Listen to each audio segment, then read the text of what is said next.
तदालये कृष्णाय कृष्णभक्ताय तद्भक्ताय नमो नमो विष्णुपादाय राधिकाय प्रियात्मने श्री श्रीमद्भक्ति वेदांत नारायणीति नामिने श्री कृष्ण चैतन्य प्रभु नित्यानंद श्री अद्वैत गदाधर शिवासादि गौर भक्तवृंद।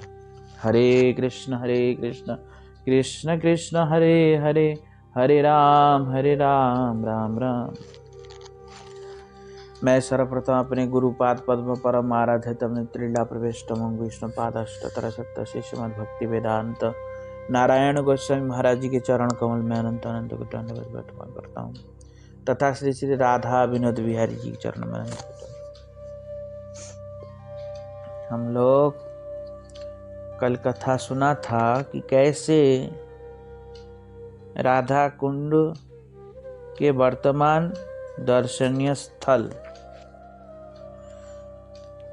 तो कैसे रूप गोस्वामी पाद ने वर्णन किया राधा रानी के बेणी की। एक समय रूप गोस्वामी चाटु पुष्पांजलि नामक स्तोत्र उनके हाथों में दे दिया। उसका पहला श्लोक था। सनातन गोस्वामी पाद एक समय रूप गोस्वामी पाद के भजन कुटीर में आए और आके कहा कि आजकल तुम क्या लिख रहे हो, ऐसा कहा। तो रूप गोस्वामी पाद ने कहा ये चाटु पुष्पांजलि हमने लिखा है, ये दादा आप देखो पढ़ के। जब उनके हाथ में दिया और उनका पहला श्लोक क्या था कि नव गोरच गोरोचना गौरी प्रवेरेन्दीवराम्बरम् मणिस्तंबक विद्योति वेणीव्यालंग फणाम फणी। क्या कहा? हे नव गो रचना गौरी, हे वृंदावनेश्वरी, मैं आपको पुनः पुनः वंदना करता हूँ, आपकी पुनः पुनः वंदना करता हूँ।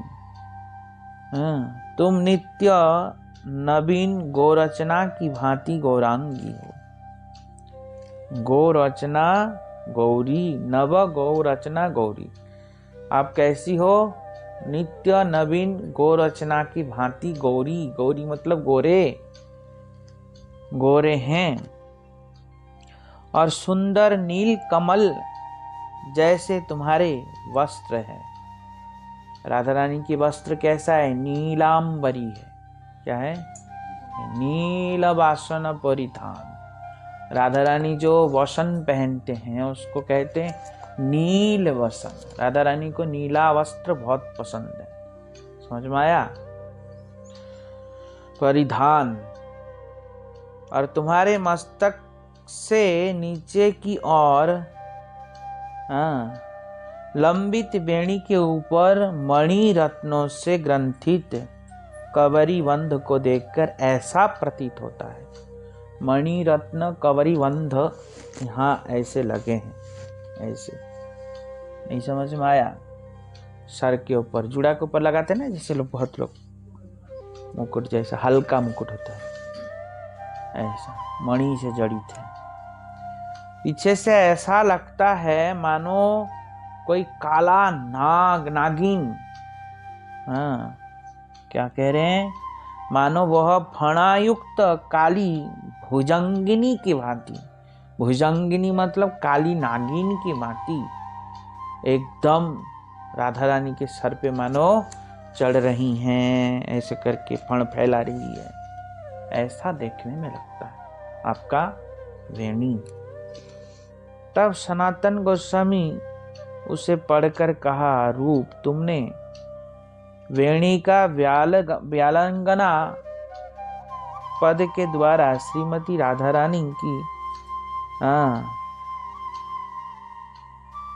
लहराती हुई काली भंगिम वेणी की तुम तुलना विषधर काली नागिन से किया है।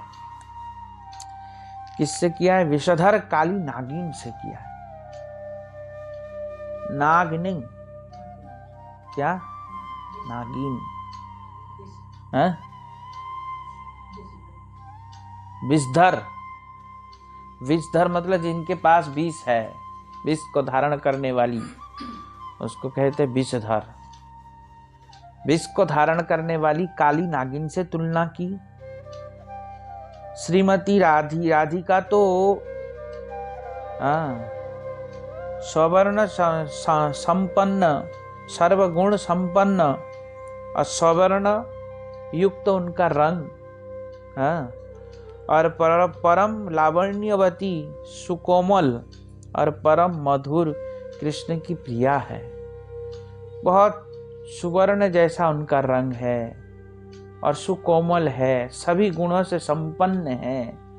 और उनकी वेणी की कितनी गंदी, मतलब इतना बुरा तरीके से आपने वर्णन किया। काली नागिन, विषधर सांप के जैसा, ऐसा कहा। श्री रूप गोस्वामी मुस्कुराते हुए विनम्रता पूर्वक इसमें संशोधन करने के लिए प्रार्थना की। रूप गोस्वामी पाठ कहते हैं, तो फिर प्रभु आप इसमें संशोधन कर दीजिए, जो आपको ठीक लगे आप उसको बता देना, मैं लिख दूंगा या आप लिख देना। अगर मेरे में इसमें कोई गलती है तो आप लिख देना, ऐसा कहा। तो बोलते ठीक है, मैं अभी आता हूँ, बाद में आके करूंगा इसको, ऐसा कहा।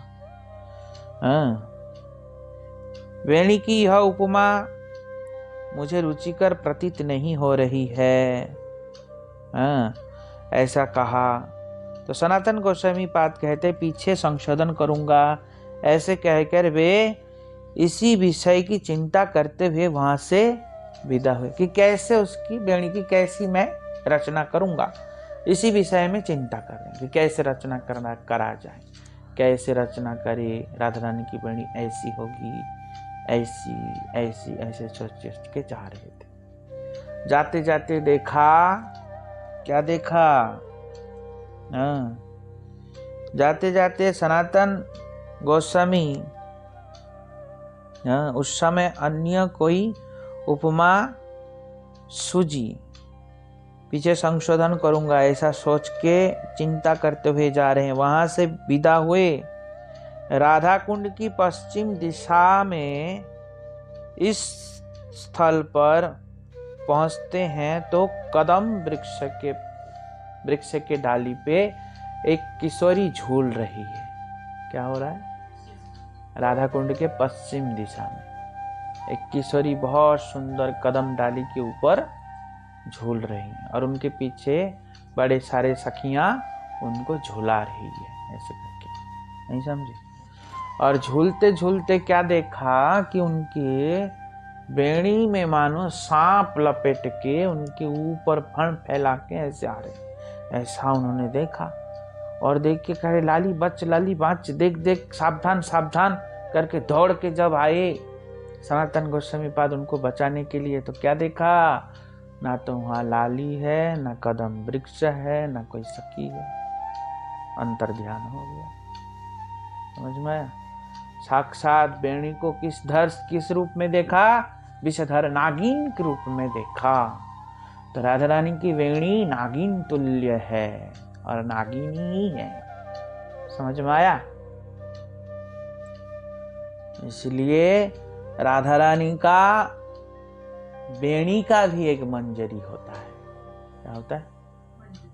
वेणी भी एक मंजरी होता है। उसका नाम क्या होगा? वेणी मंजरी। क्या नाम? इसलिए राधा रानी का वेणी ऐसा होता है। राधा रानी के प्रत्येक अंग प्रत्यंग मंजरी रूपा है। क्या है? मंजरी रूपा। जैसे रूप गोस्वामी पाद संपूर्ण राधा रानी का लावण्य जो है, संपूर्ण शरीर के जो लावण्य है, रूप लावण्य, वही रूप गोस्वामी पाद है। राधा रानी का जो रूप है ना, वो साक्षात रूप ही रूप मंजरी के रूप में प्रकटित है। उसी प्रकार राधा रानी के प्रत्येक अंग प्रत्यंग का चीज वो सब एक एक मंजरियां हैं। क्या है? मंजरी। ऐसे बेणी भी एक मंजरी है, ऐसे नयन भी एक मंजरी है, नखचंद्र भी एक मंजरी है।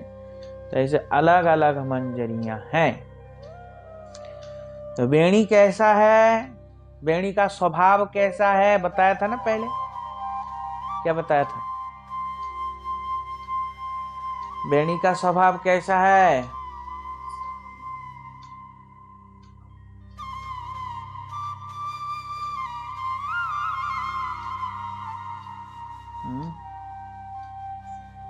गुस्सा करना। बेणी का स्वभाव बताया था। बेणी का स्वभाव है बाल भी है, वृद्ध भी है, पवित्र भी है, अपवित्र भी है,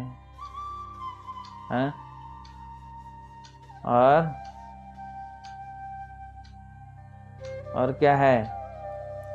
बाल भी है, वृद्ध भी है, अपवित्र भी है, अपवित्र भी है, और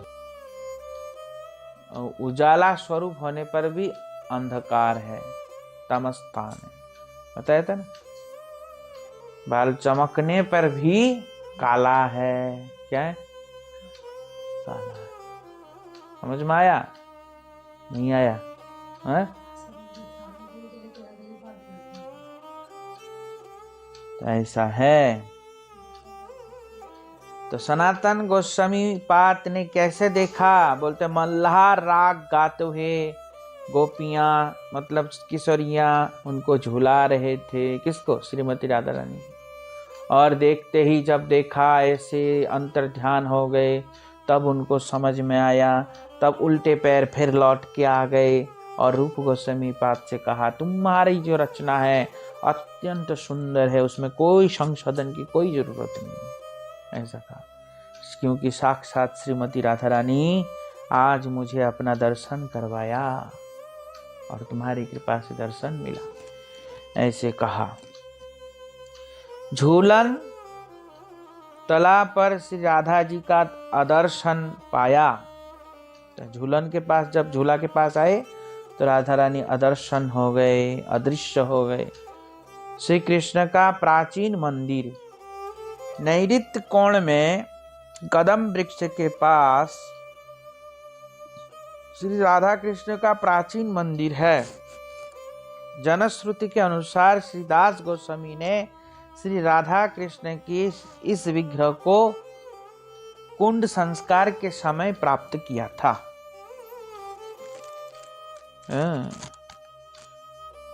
राधा कृष्ण की प्राचीन मंदिर है ना उधर राधा कुंड में।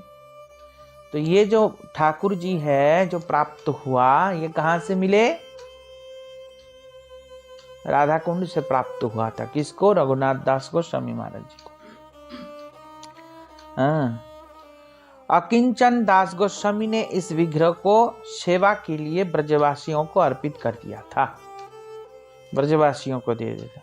पास ही श्री कृष्ण कुंड के वायु कोण में श्री श्यामानंद प्रभु के आराध्य देव श्री श्याम सुंदर जी का भी मंदिर है। यहाँ श्यामानंद प्रभु के आराध्य देव श्याम सुंदर जी जो वृंदावन में है, उनका भी मंदिर है। कहाँ? राधा कुंड में। उसी के उत्तर में श्री जीव गोस्वामी पाद के आराध्य देव श्री राधा दामोदर का भी दर्शन है।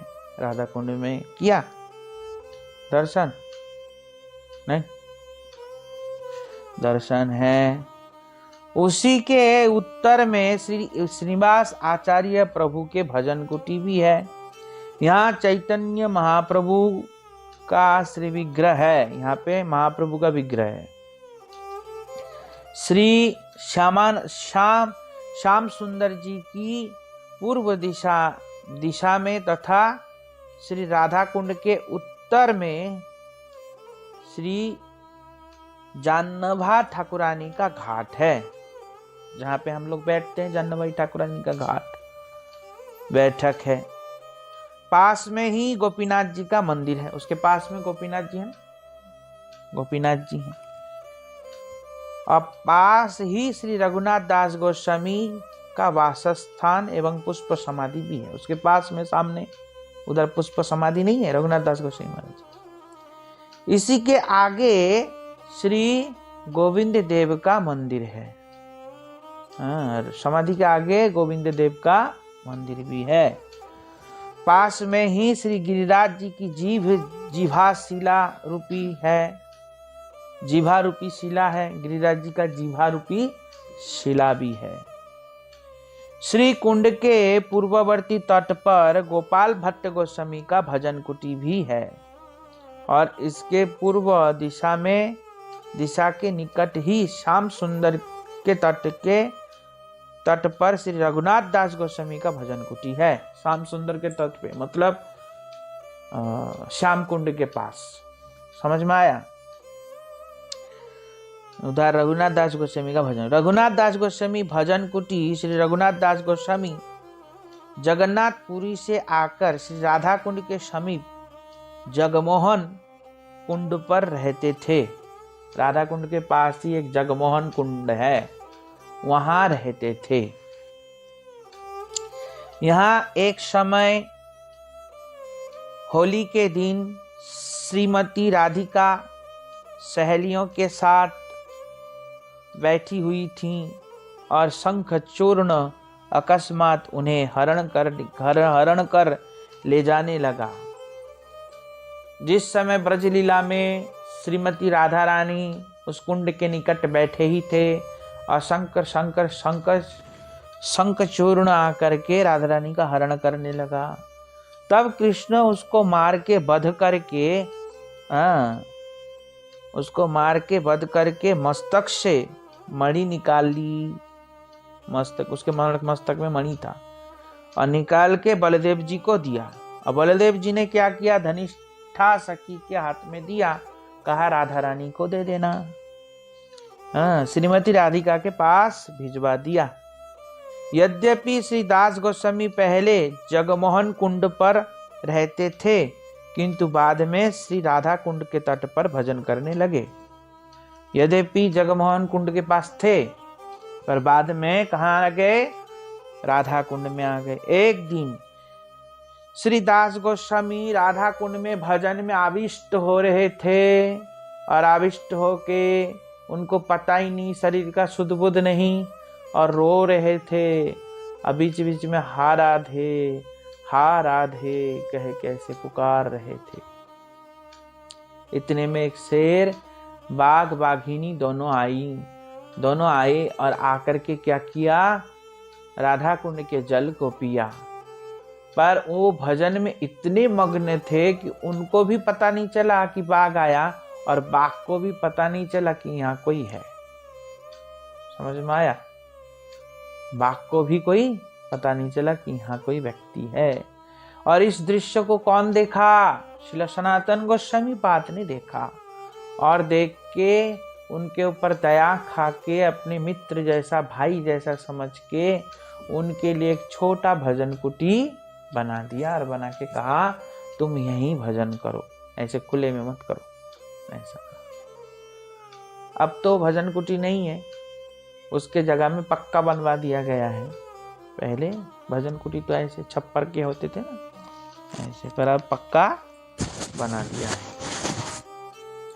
हाँ, तो इसी प्रकार पर्ण कुटी बना दी और उसी में उनको भजन करने का निर्देश दिया और उसके स्थान पर पक्की कुटी बन गया। अभी तो इस भजन कुटी के पास ही युधिष्ठिर, भीष्म, अर्जुन, नकुल, सहदेव और द्रौपदी सहित पंच पांडव वृक्ष रूप धारण करके श्री राधा कृष्ण की आराधना कर रहे थे। हाँ, अभी कुछ दिन पहले ही वृक्ष अप्रकट हो गए। अभी तक वृक्ष था, अभी कुछ दिन पहले ही अप्रकट हुआ है। इस भजन कुटी एवं गोपाल भट्ट गोस्वामी की भजन कुटी, हाँ, भजन कुटी के बीच में भुवर गोस्वामी दास गोस्वामी एवं कविराज गोस्वामी की समाधियां भी है। उनके भजन कुटी के पास किस किस की समाधि है? गोपाल भट्ट गोस्वामी, हाँ, गोपाल भट्ट गोस्वामी के भजन कुटी भी है और उनकी समाधि भी है। भुवर गोस्वामी दास गोस्वामी, कविराज दास गोस्वामी की भी समाधियां हैं। श्री रघुनाथ दास गोस्वामी के भजन कुटी के उत्तर श्री कृष्णदास कविराज गोस्वामी के भी भजन कुटी है। रघुनाथ दास गोस्वामी महाराज जी के जहाँ भजन कुटी है, वहाँ कृष्णदास कविराज गोस्वामी पास की भजन कुटी, उनके उत्तर दिशा में। कहते हैं कि यहाँ पे चैतन्य चरितामृत का कुछ अंश यहाँ भी लिखा था। चैतन्य चरितामृत का कुछ अंश यहाँ राधा कुंड में उन्होंने लिखा था, पर अधिकांश अंश जो है राधा दामोदर वृंदावन में लिखा था। उसका अधिकांश अंश कहाँ लिखा था? राधा दामोदर वृंदावन में लिखा था। पास में ही ईशान कोण में गदाधर चैतन्य का मंदिर है, गौर गदाधर का मंदिर है। इस मंदिर के वायु कोण में श्री राधा गोविंद जी का मंदिर है। इसी मंदिर के प्रवेश द्वार के पास ही गोवर्धन जीवाशिला भी है। जीवाशिला का दर्शन भी। जीवाशिला श्रीदास गोस्वामी नित्य क्रिया से निवृत्त होकर श्री श्याम कुंड की पूर्व दिशा में स्थित गोप कुंड के जल से स्नान करते थे रोज। स्नान करने के पश्चात श्री कुंड में स्नान करते थे। पहले गोप कुंड में स्नान करते, फिर कुंडों में स्नान करते थे।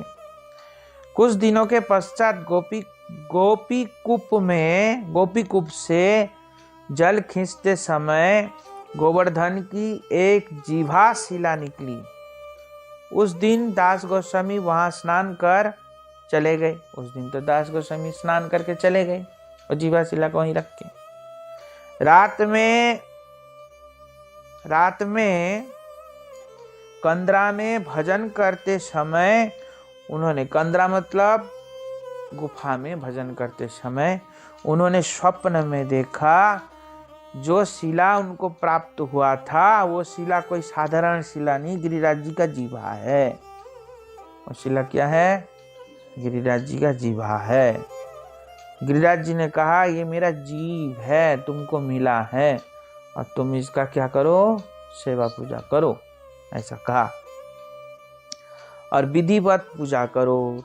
तब रघुनाथ दास गोस्वामी ने उन्होंने जीवाशिला को श्री गोविंद देव जी के प्रवेश द्वार के समीप ही एक मंदिर बनाकर उसमें रख दिया और विधिवत पूजा व्यवस्था कर दिया। आज भी यह शिला दर्शनीय है। श्री दास गोस्वामी ने तब से गोपी कुंड में स्नान करना बंद कर दिया। जब से गिरिराज जी शिला मिले तब से गोपी कुंड में फिर उन्होंने स्नान करना बंद कर, और दूसरा एक कुंड खुदवाया और वहां पे स्नान करते थे, जल में स्नान आदि करते थे। वह नया कुआं अब भी है, वो जो नया कुआं है अभी भी है। उसके आगे हर हरी सरकार का कुंज है। हर हरी सरकार का कुंज है। ललिता कुंड ललितानंद कुंज के समान है, समान स्थान पर स्थित है।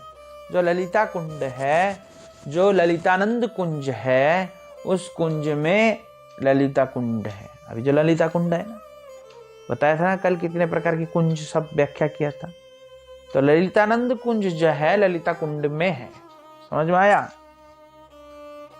स्थान पर है। विशाखा आदि बहुत से कुंडों का इसमें समावेश है।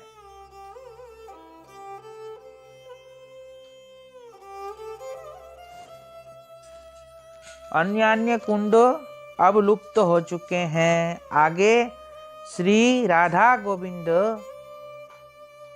बिहारी जी राधा गोविंद गोविंद जी बिहारी जी श्री सनातन श्री सीतानाथ के मंदिर है। राधा गोविंद और सीतानाथ जी का मंदिर है, समाधि है। और राजेंद्र गोस्वामी ने कृष्ण विरह में यहीं पर प्राण त्यागा था।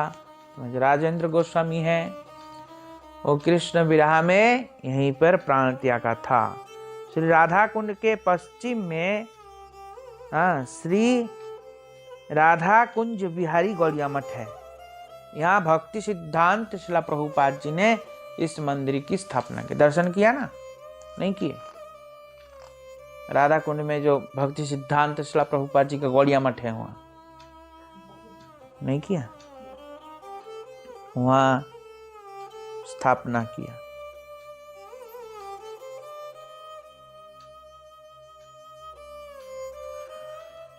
और शिव खोर उद्धव कुंड से चलकर श्री राधा कुंड के गांव में प्रवेश करते ही परिक्रमा मार्ग पर दाहिने और एक स्थान स्थित है। कहते हैं कि प्राचीन काल में एक समय एक श्रीगाली भूले भटके दिन दिहाड़े गांव में आ गया। तो गांव में आ गया तो कुत्तों ने उसको पकड़ के चीर दिया, मार दिया। नहीं मार देते कुत्ते, ऐसे करते हैं। तो कुत्ते उसको मार दिया तो राधा कुंड के जल में उसका प्राण त्यागा। और प्राण त्यागा तो उस गांव वालों ने उसका दाह संस्कार किया। और बड़ी अचंभित की बात है, दाह संस्कार करते समय अग्नि कुंड से मानो सुंदर एक किशोरी निकल के चली गई आकाश में। ऐसा हुआ। तो कहने की तात्पर्य क्या है कि जो व्यक्ति राधा कुंड में प्राण छोड़ता है वो कहाँ जाता है? वैकुंठ जाता है, उसकी सदगति हो जाता है। राधा कुंड में मृत्यु होने पर जीव को गोलोक वृंदावन की गति प्राप्त होता है। कहाँ होता है? गोलोक वृंदावन की गति प्राप्त होती है। चले राधा कुंड में जाके सब मर जाना। नहीं समझे? गोलोक वृंदावन की गति प्राप्त होता है। उसके आगे माल्यहारिणी कुंड। यह कुंड श्री राधा कुंड के पश्चिम में है। यहाँ माधवी कुंज में बैठकर श्रीमती राधा जी ने मुक्ताओं की माला पिरोई थी। यहाँ माधवी कुंज है, कभी गई देखी, दर्शन किया? नहीं? माधवी कुंज है, माधवी मंडप है, नहीं देखा? दिखाया तो था। माधवी मंडप है, वहां माधवी मंडप पे बैठ के राधा रानी क्या करती हैं? मोतियों की माला पोती। ऐसे इसका प्रसंग एक समय कार्तिक, इसका प्रसंग कहाँ पे है? रघुनाथ दास गोस्वामी ने मुक्ताचरित ग्रंथ में इस लीला का बड़ा ही मनोहर वर्णन किया। इस लीला का एक समय में कार्तिक माह के गिरिराज गोवर्धन में दीपावली महोत्सव के अवसर पर ब्रजवासी अपनी अपनी गायों को बड़ी सुंदर तरीके से सजा रहे थे। हीरे से, मुक्ते से, जहरत से, बड़े सुंदर सुंदर से सजा रहे थे। गोपियां भी अपने अपने घर से विविध प्रकार के वेशभूषा लाकर गौओं को विभूषित कर रही थी। श्री राधा जी भी सहेलियों के साथ माल्यहारिणी कुंड के निकट माधवी चबूतरे पर बैठकर सुंदर सुंदर मुक्ताओं का नाना प्रकार से भूषण प्रस्तुत करने लगी, मुक्ताओं का भूषण बनाने लगी। द्वारा विविध प्रकार के श्रृंगारों को बनाने लगी। और इसको कौन देखा? विदक्षण नाम का सुक देखा। विदक्षण कृष्ण के सुख है, विदक्षण सुख। और वो देख करके दौड़ के गया कृष्ण के पास। कृष्ण कृष्ण कृष्ण। बोलते क्या? बोलते देखो राधा रानी कितना सुंदर मुक्ताओं की माला बना रहे हैं, देखोगे ना पागल हो जाओगे। ऐसा कहा। बोलता अच्छा। और कृष्ण दौड़ के आया सखाओं के साथ, अच्छा कैसा माला बना रहा है। देखा तो बहुत सुंदर सुंदर माला बना रहे हैं, मुक्ताओं की माला। तब राधा रानी से मांगा, हे राधे हमको 2-4 मुक्ता का माला हमको भी दे दो। ऐसे करो, खबरदार छूना नहीं, हमारे मुक्ता का माला बहुत महंगा है, सस्ते में थोड़ी। ऐसा कहा। कृष्ण कहता है अरे कोई बात नहीं, कम से कम पूरा मुक्ता का माला नहीं दोगी तो कम से कम 2-4 मोती तो दे दो दाना, हम उसमें धागे में पोके अपने हंसिनी और हिरणी नामक 2 गाय को पहना देंगे। हंसिनी और हिरणी ये कृष्ण के गाय का नाम है, जानती है? हंसिनी और हिरणी को हम पहना देंगे, 2 गाय है उनको सुंदर करके पहना दूंगा, एक एक मोती डाल दूंगा, तुम्हारे पास इतना सारा है, हमको 2 दे दो। कृष्ण राधा रानी के खबरदार हमारे मोती को छूना नहीं, हम भिखारी लोगों को देते हैं मोती। ऐसे कहा। हाँ मांगना ठीक बात नहीं होता, ऐसा कहा। ललिता सखी मोतियों को बड़े सुंदर सुंदर तरीके से लेके दिखा रहे, ये कोई साधारण मोती नहीं, बहुत मूल्यवान मोती है, बहुत सुंदर है ये, बहुत महंगा मोती है ये, हम तुम्हारे हंसिनी हिरणी के लिए नहीं लाए, हम अपने लिए लाए। ऐसे कहा। हम अपना अपना पोएंगे। और सब पोने लगे। कृष्ण बहुत दुखी हो गए, उदास हो गए ये बात सुन के। तब कहाँ गए सुन के मैया यशोदा के पास, बहुत जिद करने लगे, हमको 2-4 मोती दे दो, 2-4 मोती दे दो। मैया यशोदा ने जिद किया तो इतना थोड़ा मोती दे दिया। तो उन्होंने क्या किया, वो मोती लेकर के खेत खोद के खेत में मोती बो दिया, और खेत में मोती बो के फिर जितना भी गाय का दूध देता वो सब गाय के दूध से उसको सींचता। गाय के दूध से उसको बढ़िया से सींचा, और सींचने के बाद उसको बचाव करने के लिए चारों तरफ से ऐसे घेर दिया, नहीं कोई खा ना जाए, पशु पक्षी चारों तरफ से घेर दिया। और कुछ दिन बाद वहां से मोती निकलने लगे, पेड़ में मोती लगा, और सारे मोती को तोड़ के मैया यशोदा के झोली में डाल दिया। मैया यशोदा बोलती इतना बहुत सुंदर मूल्यवान मोती कहाँ से लाया? तो बोलता हमने ऐसा ऐसा खेत जोता मोती का, बहुत मोती होता है। राधा रानी जैसे देखने गया तो खबरदार हमारे मोती को चुना नहीं, आ गई चुने के लिए। बोलते हैं ऐसा बोलते हमको, ऐसा। तब फुसुर फुसुर करने लगी राधा रानी अन्य सखी गोपियां के साथ। बोलते कहाँ से बोलिया, कैसे बोलता, हमने सुना दूध से सींचते हैं राधे, ऐसा कहा। हाँ दूध से सींचने से मोती का पेड़ हो गया? बता हाँ दूध से सींच के मोती का पेड़ उगाया। अच्छा कृष्ण जब मोती उगा रहे थे तो दूध मांग रहे थे, उन गोपियों से दूध मांगा, दूध भी नहीं दिया उनको, तो दूध के लिए भी मना कर दिया। बोलते दूध लेगा, दूध से कोई मोती उगेगा? मोती बोने से मोती, तुम्हारे मोती नहीं मिलेगा, हमारा दूध नष्ट करने से कुछ नहीं होगा, ऐसा कह दिया। और जब ऐसे मोती उगा तो देखने भी नहीं दिया कृष्ण, पास में नहीं भटकने दिया, हमारा मोती लेगा। और फिर फिर कह रहे चलो कोई बात नहीं, तुम लोग विनती अगर कर रहे हो तो अच्छे से विनती करो, हमारा महाराज का तुम लोग स्वागत करो, उनको भोग लगाओ। कौन कहता मधुमंगल, और हमको भी 2-4 लड्डू देना, तब तुमको एक एक मोती का हार हम दे देंगे, ऐसा कहा। तो गोपियां कहती जरूरत नहीं है, हम भी मोती के खेत बोएंगे, ऐसा कहा।